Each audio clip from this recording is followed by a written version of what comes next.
Good evening. It was the news all of Sydney had feared, but there was still deep shock and sadness this morning when we learned police had found the dumped body of innocent North Ryde grandfather Chris Bagzarian.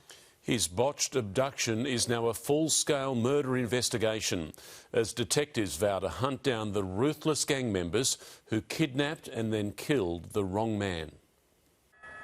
Off a dirt track surrounded by piles of rubbish, a body lying in long grass covered by carpet. We suspect those remains to be Mr Bagzarian. Police raced to Pitt Town on the outskirts of Sydney's northwest early this morning after another tip-off from the public that a car connected to Chris Bagzarian's kidnapping was there a day after the 85-year-old disappeared. That information led us to where we found the human remains. As unsuspecting golfers teed off at a neighbouring golf course just metres away.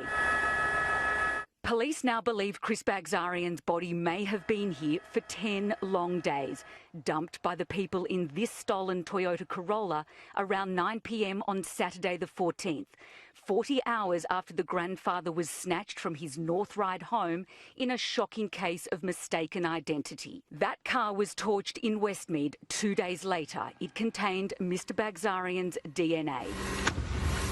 Chris Bagzarian's body was found around 20 kilometres from Glenorrhea, the main focus of the search for the past 2 days, and a 27-minute drive from the Dural property where the elderly man was held and tortured after being kidnapped. Ever since he was dragged from his bed 11 days ago, everyone has been holding their breath, hoping somehow the 85-year-old may have survived. But now we know the widower was murdered for living in the wrong street. We're all outraged that this would happen to an innocent man. At his North Ryde home today, flowers from neighbours and strangers. There is a sense of helplessness. It is really sad. It's just really cruel. And those responsible are still at large, but not for long, say police. We will identify them and bring them before the courts. Clementine Cuneo joins us now. Clem, do police have any suspects in this heartbreaking murder?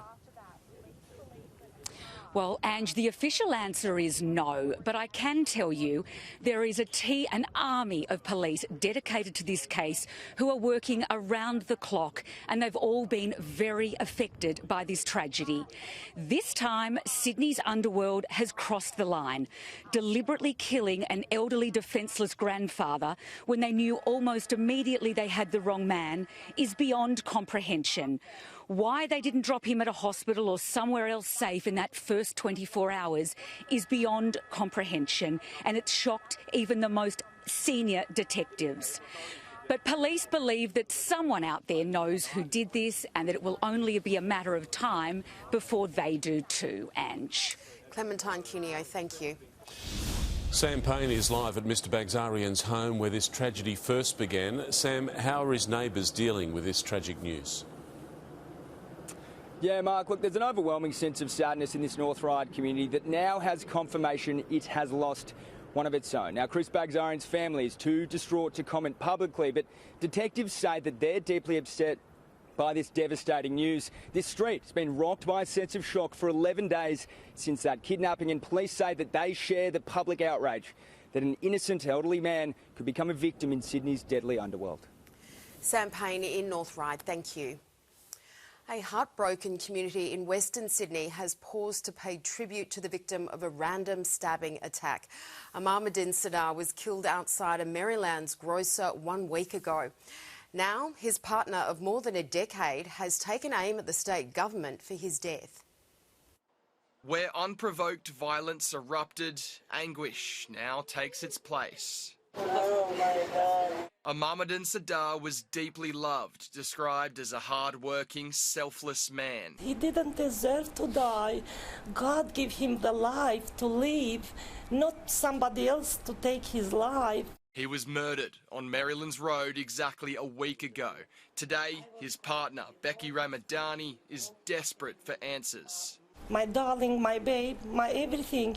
He was my everything. His alleged attacker, Stefano Leotoa, escaped Cumberland Hospital's mental health unit just days earlier. 2 others were also injured in the rampage. The negligence of the health department, it's responsible for for this, and I want the justice for my soulmate. 2 other patients have escaped the hospital this month. 31-year-old Luke Francis allegedly stole a car and killed 2 women on February the 14th. Minister for Mental Health Rose Jackson has promised security will be increased immediately. Is there blood on the state government or the health department's hands? I think that's probably going too far, but certainly we have to do better. Rex Quayle, 7 News.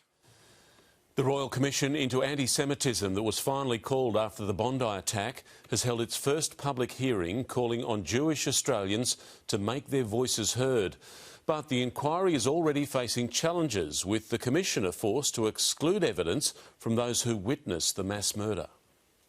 It was an attack driven by pure hate, sparking a Royal Commission into anti-Semitism. But today, former High Court Judge Virginia Bell said the inquiry won't hear direct evidence relating to Australia's deadliest terror attack, to avoid jeopardising the criminal trial against accused gunman Naveed Akram. This commission must do its work without risking any prejudice to that criminal proceeding.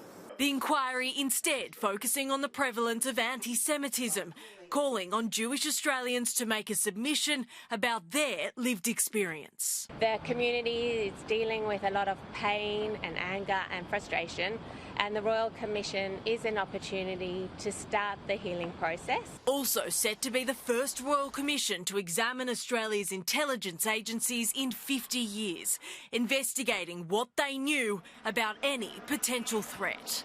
One of the difficulties of this Royal Commission is the tight time frame. An interim report addressing any urgent recommendations is due in April, with Commissioner Bell vowing to ensure her final report is handed down before the first anniversary of the terror attack. I regard the delivery of my report on or before the first anniversary as a matter of critical importance. Noting repairing community cohesion will take years, not months. Taylor Aiken, 7 News. It's been talked about since the 80s. Now a high-speed train between Newcastle and Sydney is just one step from reality. It would travel mostly underground at up to 300 kilometres an hour with tickets from $30. Sydney to Newcastle in 60 minutes, to Gosford in 30. It will cost $55 billion and the federal government's on board. This is a project whose time has come and that stacks up in Australia. Today starting the development phase. 2 years to fully design the line, tunnels, bridges, signalling, stations at Newcastle, Morisset and Gosford. A very different geographical challenges, particularly coming into Sydney with a national park, hills, but I think it's very doable. Planning 115 kilometres of tunnel from the Central Coast all the way to Central Station, with speeds of up to 320 kilometres an hour and an average fare of $30, bringing the cities closer, predicted to deliver thousands of new homes, new jobs. So many people who say that there's a job in Sydney that they would love to take, but they just can't work out a way to balance it with their lives. That would be fabulous, wouldn't it? I think it's great, yeah. But I don't think I'll see it in my lifetime. I understand some of the scepticism. This has been talked about for a long time. The fast train future has been here before. Speedrail as the successful consortium. Speedrail in the 90s, the very fast train in the 80s. This project designed to allow future expansion via Parramatta to Western Sydney Airport, then to Canberra, Melbourne, Brisbane. The final decision on whether to go ahead would come in 2028. But as for a date for when we could see the first high-speed trains running, well, there is no date. No, I think it would be preemptive for us to say. The planning to find out now full steam ahead. Paul Caddack, 7 News. Video has now been released of missing boy Gus Lamont as his parents break their silence. They say the past 5 months have been the darkest days of their lives and they just want to bring him home. This is little Gus Lamont doing what he loved most. Sunset laps of his family's country homestead on Oak Park Station. This haunting new video showing him taking tiny barefoot steps on his balance bike just weeks before he vanished, his blonde curls flowing out the back of his wide-brimmed hat. It's just metres from where the cheeky, adventurous boy was last seen 150 days ago. His parents today laying their heart-wrenching pain bare publicly for the first time, saying it's been their darkest days. Our lives have been shattered and every moment without him is unbearable. We are united in our grief and united in our search for answers. The precious images released by police in a bid for more crucial evidence. Police, the Army and Major Crime meticulously searching the expansive property 8 times, finding nothing. Not one clue of the Minion t-shirt he was wearing, nor his grey hat, similar to the one in this video. Earlier this month, the search for Gus taking a sinister turn. Today, I'm also declaring the disappearance of Gus Lamont to be a major crime. This is now a criminal investigation. Detectives revealing his disappearance is possibly a murder or accident covered up. That they have a suspect, not his parents, but someone close to the little boy. His grandparent Josie Murray arrested last week, accused of possessing an illegal gun silencer. But his mum and dad are pleading for help. All we want is to bring Gus home and understand what happened to our beautiful boy. We know someone out there may have information. We are pleading with that person to please come forward, desperately wanting the baffling and heartbreaking case that's captured the hearts of the nation solved. Hannah Ford, 7 News. Another high-profile friend of sex offender Jeffrey Epstein has been arrested, this time in London. And while former Prince Andrew has already lost his royal title, Australia and New Zealand are now spearheading a push to make sure he can never be king. Day 5 of a clearly exhaustive search of Royal Lodge. 30 rooms, 3 levels for police to scour, looking for signs of criminality by its former resident, as this former prince faces another royal humiliation. The government is looking at options in relation to succession. The ex-duke is currently 8th in line to the throne. His chances of becoming king slim, but very real. Anthony Albanese writing to London, "My government would agree to any proposal to remove him from the line of royal succession." He's been denied his title of prince. That's been removed. But it's about time as well that we removed him from the line of succession. All 15 realm nations where Charles is king would have to agree. More are falling into line. Should the UK government decide they want to remove him from the line of succession, that's something we would support. Arrested last week for questioning, released but still under investigation and the threat of being charged, Andrew is accused of leaking confidential documents to Jeffrey Epstein. The late Queen's favourite son's long fall from grace is gathering speed. I think the view here, no matter what happens to that criminal investigation, is that Andrew has done enough damage to the institution of monarchy that he should very much be removed from the line of succession. It appears to be only a matter of time. Hugh Whitfield, 7 News. Live now to Europe correspondent Ben Downey in London. Ben, a political giant has spent the night in a police cell over his ties to Jeffrey Epstein.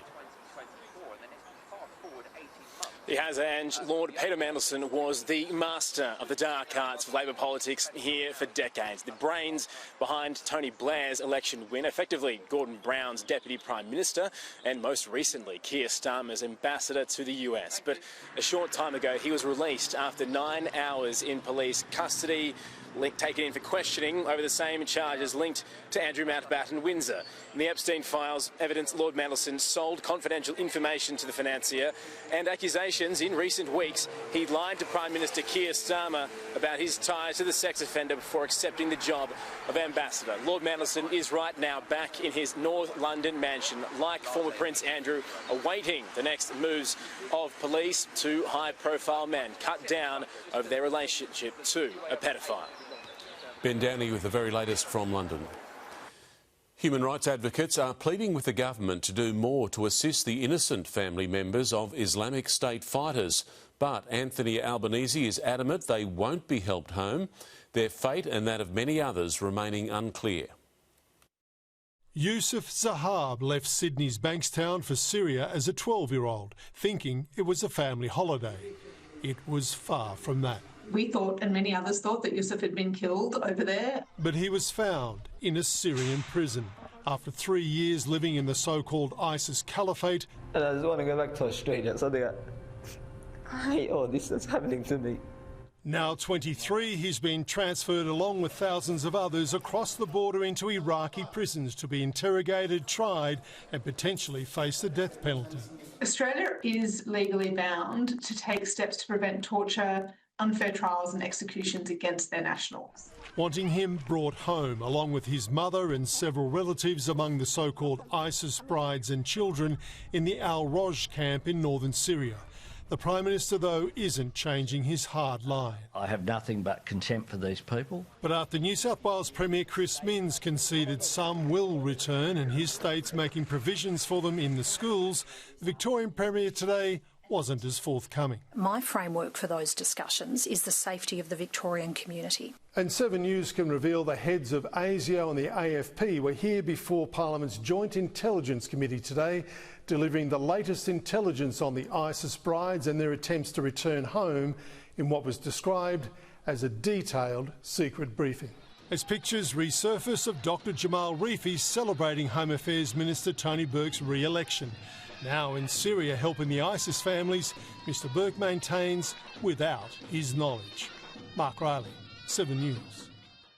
Sydney's Ukrainian community is marking a grim milestone today, 4 years since Russia launched a full-scale invasion of their homeland, with casualties now nearing 2 million.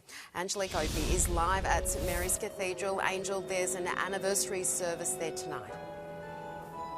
And a sombre event filled with hundreds of Ukrainian supporters, the Ukrainian ambassador to Australia and community leaders. There will be a minute of silence to pause and reflect. One big focus of the event is children who were taken to Russia against their will, and so many refugees who've lost loved ones, holding photos to remember them by. Organisers hope tonight as many Australians can stand by Ukraine nearly 1,500 days into the war. Angelique, thank you. We have breaking news now on the NRL opener in Las Vegas. Tom Saker joins us now. And Tom, the league's bosses are right now struggling to get there. Yeah, that's right, Ange. Good evening, guys. Peter V'landys and NRL CEO Andrew Abdo left Sydney on a charter flight this afternoon. 2 hours in, it was forced to turn around due to a maintenance issue. Right now, it remains on the tarmac at Mascot, but hopefully they'll be bound for Sin City tonight. Meanwhile, the Vegas Stadium is getting a taste of Australia. Meat pies, sausage rolls and other favourites will be on the menu for fans, making them feel right at home. There's nothing NRL fans love more than watching the footy with a pie in hand. Where's the tomato sauce? We can't have a sausage roll or meat pie without tomato sauce, just saying. When the Las Vegas crowd enjoy the round one showpiece, they'll be doing it with a distinct Aussie flavour. For the first time, sausage rolls, Tim Tam brownies and Garlo's pies will be on the menu. Well, the Americans love us Aussies, so you know what, why not get it on display? Why not show off what's about us, especially when it comes to food? Garlo's pies are rugby league staple, as the Empire of South's legend Sean Garlick and his family. We're chuffed, you know, the fact that we could bring our product from Australia, we're a family business, to get into Allegiant Stadium, like we're over the moon. Changing the menu here at Allegiant Stadium is a rarity. The only other time they did it was for the pop star Pink.